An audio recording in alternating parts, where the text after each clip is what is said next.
আয় হায় দিদার চেয়ে কাঁদো তোমরা, দিদার চেয়ে কাঁদো তোমরা, হও না নবীর দেওয়ানা। মদিনা মদিনা আর জোরে বলো মদিনা মদিনা, আশিক মুমিনের ঠিকানা। বলো না মদিনা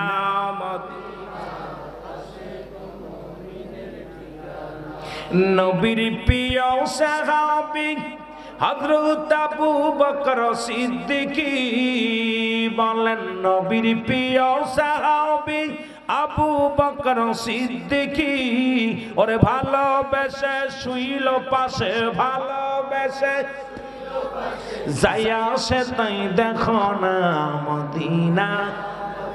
একটু জোরে বলা যাবে না মদিনা মদিনা, আশিক মুমিনের ঠিকানা। বলো না মদিনা আশিক মুমিনের ঠিকানা। বলো না মদিনা মদিনা, আশিক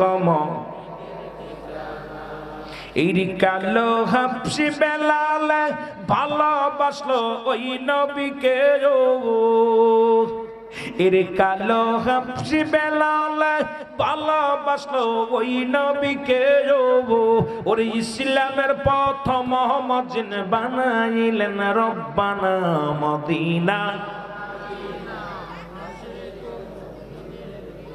আওয়াজ নাই, জোরে বলো মদিনা মদিনা, আশিক মুমিনের ঠিকানা। বলো না মদিনা। এ দুনিয়ার মুসলমান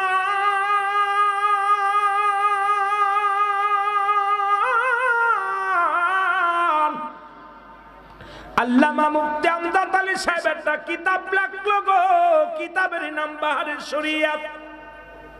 এই কিতাবের মধ্যে উনি লিখতে যা বললেন, দুনিয়ার মানুষ শোনো, পৃথিবীর মধ্যে সব চাইতে সহজ মৃত্যুটা হলো যারা খানা খাইতে যে মারা যায়, নামাজে সিজদাগত অবস্থায় মারা যায়। এই সহজ মৃত্যুটা হলো 70টা তাজা উটের গায়ের চামড়া জবাই না করিয়া উল্টো দিকে টান দে লবণের মরিচ লাগা দিলে যতটুক যন্ত্রণা হয়,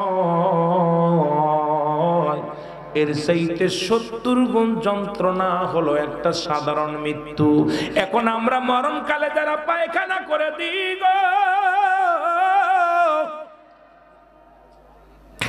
আমরা যারা মরণকালে প্রসাব করে দিই, যাদের অঙ্গ পড়ে যায়, যাদের জিহ্বা বাইর হয়ে যায়, ও মুসলমান, যাদের চোখ দুটি বড় বড় হয়ে যায়, তাদের মৃত্যুটা কত কঠিন হয়। কত মানুষের জানাজা পড়াইলা, কত মানুষের কাফন পড়াইলা, কত মানুষের দাফন করাইলা। কোন দিন যেন তোমার দাফনের জন্য মানুষ আগায় আসবে, কোন দিন যেন তোমার জানাজা আসবে রে মুসলমান, কোন দিন যেন তোমার গোসল করাইবে রে আল্লাহ, আমার আল্লাহ। কোন দিন যেন হয় না মসজিদের চার বিয়ারে পালকি হাজির হয়ে যাবে, কোন দিন যেন ওই শেষ বিদায়ের গোসল, শেষ বিদায়ের দাফন হয়ে যাবে। আল্লাহ, ও মুসলমান শুনে নাও, এই মৃত্যু যদি এত কঠিন হয়, কঠিন মৃত্যুটা কত কঠিন হয়। এই জন্য একজন নবী জান্নাতের মধ্যে আছে, হযরত ইদ্রিস আলাইহিস সালাম। পৃথিবীর মধ্যে 4 জন নবী এখনো জীবিত আছে রে মুসলমান। এদের মধ্যে 4 জন নবী, একজন হলো হযরত ইলিয়াস আলাইহিস সালাম। বাবারে লেখে নিবেন, যার দায়িত্ব হলো পাহাড়ের দায়িত্ব। দুনিয়ার মধ্যে যত পাহাড় আছে, এই পাহাড়ের দায়িত্ব দিছে আল্লাহ রাব্বুল আলামিন। আল্লাহ স্রষ্টা সৃষ্টিকে দিছে একটা দায়িত্ব, তুমি পরিচালনা করবা। হযরত বাদামডে হযরত মুসলমান শুনে নাও, ইলিয়াস আলাইহিস সালাম ওনাকে আল্লাহ দায়িত্ব দিছে পৃথিবীতে যত পাহাড় আছে গো, এই পাহাড়গুলো তুমি দেখাশোনা করবা। এই দায়িত্ব দিছে হযরত ইলিয়াস আলাইহিস সালাম। উনার এখনো মৃত্যু হয় নাই।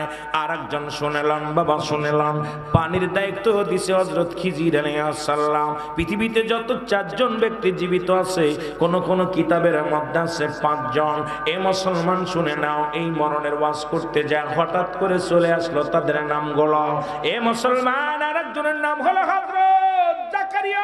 মুসলমান ওই 5ম জনের নাম কেউ কেউ বলেছে হযরত জাকারিয়া আলাইহিস সালাম, যিনি গাছের সাহায্য চাইয়া গাছের মধ্যে প্রবেশ করেছিলেন। ওই গাছটা টুকরো টুকরো করে কেটেছিলেন, আল্লাহ তাকে তুলে নিয়ে গিয়েছিলেন। কেউ কেউ বলছে জাকারিয়া আলাইহিস সালামের মৃত্যু হয় নাই, তবে কিতাব দ্বারা প্রমাণ আছে 4 জন ব্যক্তি। একজন হলো হযরত ইলিয়াস আলাইহিস সালাম, দ্বিতীয় হলো হযরত খিজির আলাইহিস সালাম, তৃতীয় হলো হযরত সুলাইমান হযরত বাদানরে ইদ্রিস আলাইহিস সালাম, চতুর্থ হলো হযরত বাদানরে মরিয়মের পুত্র ঈসা ইবনে মরিয়ম আলাইহিস সালাম, হযরত বাদানরে ঈসা আলাইহিস সালাম। এই 4 জন ব্যক্তি দুনিয়ার মধ্যে জিন্দা আছে। তবে হযরত ঈসা আলাইহিস সালাম সর্বশেষ জামানায় শ্রেষ্ঠ নবীর উম্মত হইয়া, আখির নবীর উম্মত হইয়া দুনিয়ার মধ্যে আগমন করবে। জোরে জোরে চিল্লা বলা যাবে না মারহাবা। 4 জনকে 4টা দায়িত্ব দিছে। এরা এখনো মৃত্যুবরণ করে নাই, মৃত্যুবরণ এখনো করে নাই, চিন্তা আছে পৃথিবীর মধ্যে এখনো। আল্লাহু আকবার বলেন না। আমি মরণের কথা বলতেছিলাম হযরত ইদ্রিস আলাইহিস সালামের ঘটনা সবাই জানো গো। হযরত ইদ্রিস আলাইহিস সালামকে আমার আল্লাহ ডাক দিয়ে বলে, বন্ধু তুমি তো জান্নাতের মধ্যে আছো, কেমন আছো? কয় ভালো। কয় জান্নাতের নিয়ামত কেমন পাইলা? কয় হাঁকা যা অনেক, এত পরিমাণ পাইছি যা বলে শেষ করা যাবে না। কারণ তোমার জান্নাত এত বড়, জান্নাতের নিয়ামত গুলো এত নিয়ামত, ভরপুর নিয়ামতে ভরা রয়েছে তোমার জান্নাতের মধ্যে গো আমার আল্লাহ। আল্লাহ বলেন, ইদ্রিস রে, তাহলে তোমার আর কোনো টেনশন নাই। বলে, আমার আল্লাহ একটা কষ্ট আমার মনের মধ্যে। বলে, কি কষ্ট? যেদিন আজরাইলকে তুমি পাঠিয়েছিলে আমার কাছে, আমার রূহটা কবজ করেছিল, আমার সাথে মনে হয় তোমার আজরাইল ভালো ব্যবহার করে নাই। এরে আল্লাহ ডাকতে বলে, আজরাইল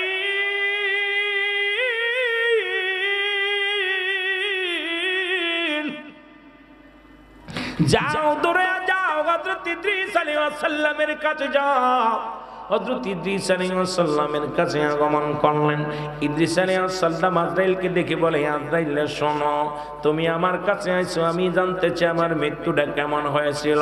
বলে, হুজুর আমি এত বড় দানব, এই দুনিয়ার মধ্যে থাকে আমার পাশ, মানে থাকে আমার মাথা।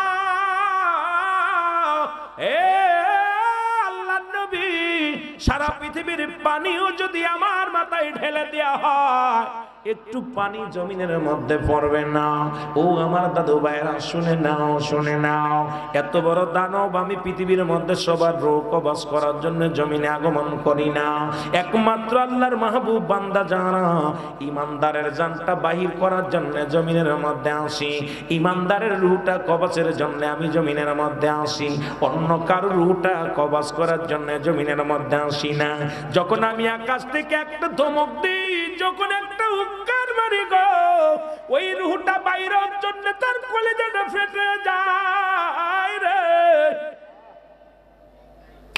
রূহটা যে দিক দিয়ে বাইর হয়, সেদিক থেকে রক্ত পানি বাইর হয়ে যায়। আল্লাহ, একটা পাশ বেঁকা হয়ে যায়, পা বেঁকা হয়ে যায়, চোখ বড় হয়ে যায়। আল্লাহ নবী আর কি জানতে চান? বলে, ও আজরাইল, তুমি আমার রূহটা কেমনে বাইর করেছিল বলো। বলে, হুজুর আপনার রূহটা বাইর করেছিলাম যেমন মায়ের বুকে দুধ খাইতে খাইতে সন্তান ঘুমায়া যায়, তেমনি ভাবে আপনার রূহটা আমি বাইর করেছি আল্লাহর নবী। আপনাকে কোনো কষ্ট দিই নাই, আপনাকে কোনো কষ্ট দিই নাই হে আল্লাহর নবী। ইদ্রিস আলাইহিস সালাম ডাকতে বলে, আজরাইল এত সহজ মৃত্যু যদি এত কঠিন হয়,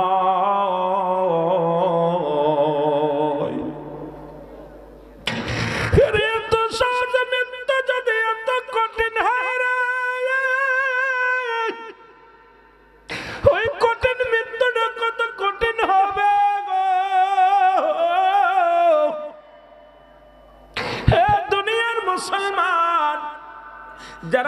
মধ্যখানে পায়খানা প্রস্রাব করে দেয়, যাদের জিহ্বা বাইর হয়ে যায়, যাদের দুনিয়া থেকে চোখ দুটি বড় বড় হয়ে যায়, কত মানুষের হাত সোজা হয় না, কত মানুষের পা সোজা হয় না, কত মানুষের গাল বন্ধ হয় না, এত বড় একটা জিহ্বা বাইর হয়ে যায়, জিহ্বাটা ভিতরে দেওয়া যায় না, কত কষ্ট দিয়ে মৃত্যু হয়।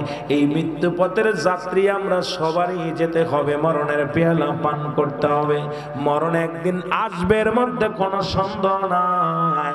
মুসলমান শুনে নাও, 1 নাম্বার মরণ হলো মানুষের 1 নাম্বার বিপদ, 2 নাম্বার বিপদ হলো কবর।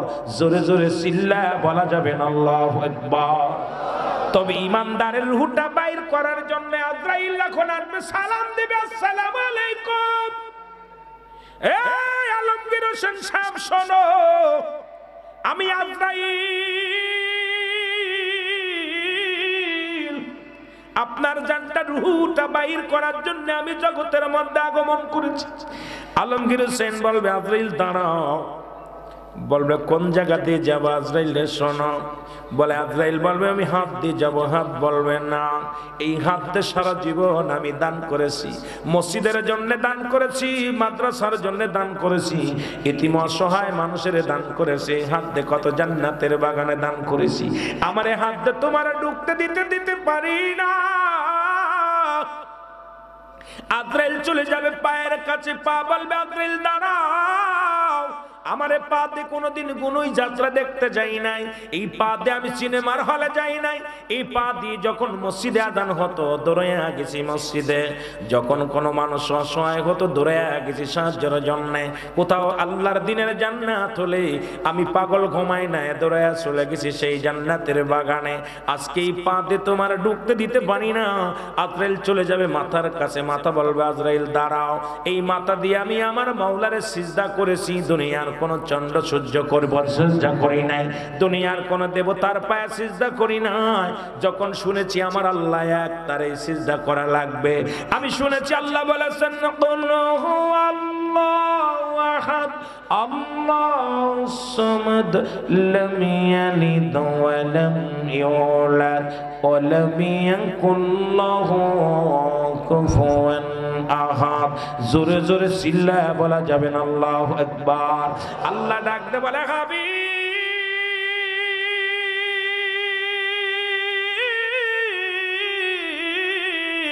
আপনি ওদেরকে জানিয়ে দেন আমি আল্লাহ এক। যারা চন্দ্র পূজা করে, যারা প্রতিমা পূজা করে, যারা ভগবান বানাইয়া এই দুনিয়ার মধ্যে অন্যের কাছে সাহায্য চায়, তাদেরকে আপনি জানিয়ে দেন আমি আল্লাহ এক, আমার কোনো দ্বিতীয় নাই। এই পৃথিবীর মধ্যে কারো জন্ম দিই নাই, কারো থেকে জন্ম নিই নাই, সুতরাং আমার অন্য কারোর ইবাদত করলে আমার ইবাদত হবে না, অন্য কারো সিজদা দিলে আমি মেনে নিব না, অন্য কাউকে দ্বিতীয় খোদা বানাইলে আমি আল্লাহ মেনে নিব না। আসমান জমিনের মধ্যে আমার সমতুল্য সমকক্ষ আর কেউ নাই। এই জন্য আমরা গোলামি করব কার? জোরে বলো কার? আর একটু জোরে জোরে চিল্লায় বলো কার? দাসত্ব করব কার? খাওয়ান কে? এ মারেন কে? হায়াতের মালিক কে? রিজিকের মালিক কে? দৌলাতের মালিক কে? হে মুসলমান, সবকিছুর মালিক যে তোমার আল্লাহ, একমাত্র গোলামি করব আমার আল্লাহর। ও মুসলমান শুনে নাও, ডানে বামে তাকানোর কোনো সময় নাই, ডানে বামে তাকানোর কোনো পথ নাই। যে পথে চলেছে কারা? ইহদিনাস সিরাতাল মুস্তাকিম। ও মুসলমান শুনে নাও, মুত্তাকিন হও আর সিরাতাল সত্য পথের দিকে চলো, যে পথে মুসলমান। এ মুসলমান, দিনের কান্ডা লাগা শোনো, আজকে যারা আমার খোদাকে ব্যতীত, আল্লাহকে ব্যতীত যারা অন্যকে সিজদা দেয়, অন্যের কাছে সাহায্য চায়, অন্যকে খোদা বানায়, আল্লাহর কসম, আল্লাহর কসম, এদের জন্য আল্লাহ রেখে দিলেন ওয়াইদাতুল কাফিরিন। ওই কাফের বেঈমান মুনাফিকদের জন্য আমার আল্লাহ একটা নাই দুটি নয় 7টা জাহান্নাম প্রস্তুতি করে আসছেন। যাবেন কি ডাকে একটু হাত তোলে।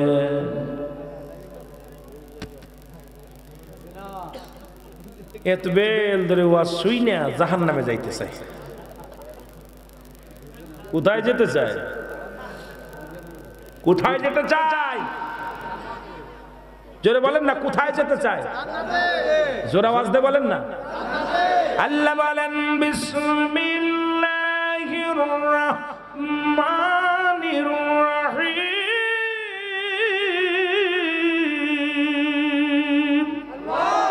উইদ্দাত লিল মুমিনিন।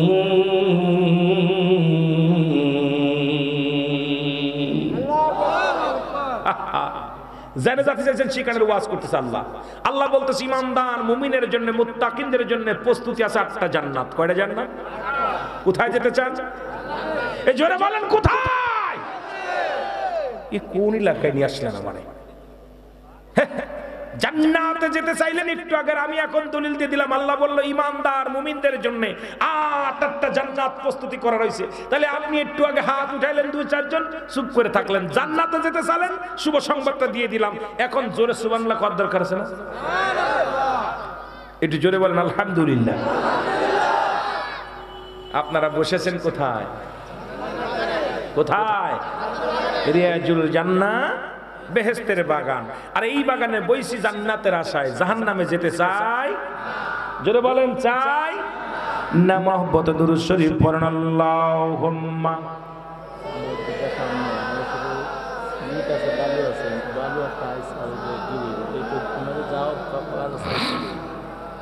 ওয়ালা আলি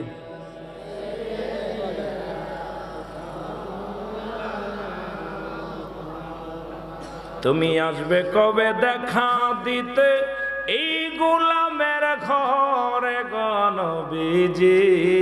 আসবে কবে এই গোলামের?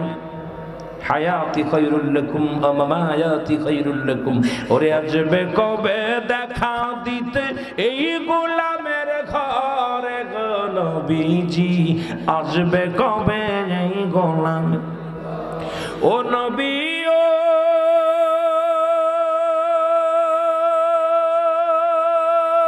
কত আশা এই না বুকে, ঘর বাঁধিব মদিনাতে। ও নবী ও কত আশা এই না বুকে, ঘর বাঁধিব মদিনাতে। ওই ধুলি মাখব না গায়, ধুলা বালি মাখিয়া নিব গুনাহ সরাইয়া। ধুলা বালি মাখিয়া নিব গুনাহ সরাইয়া।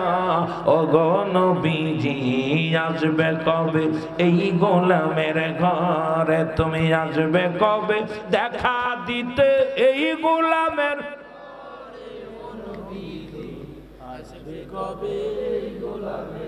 ও নবী ও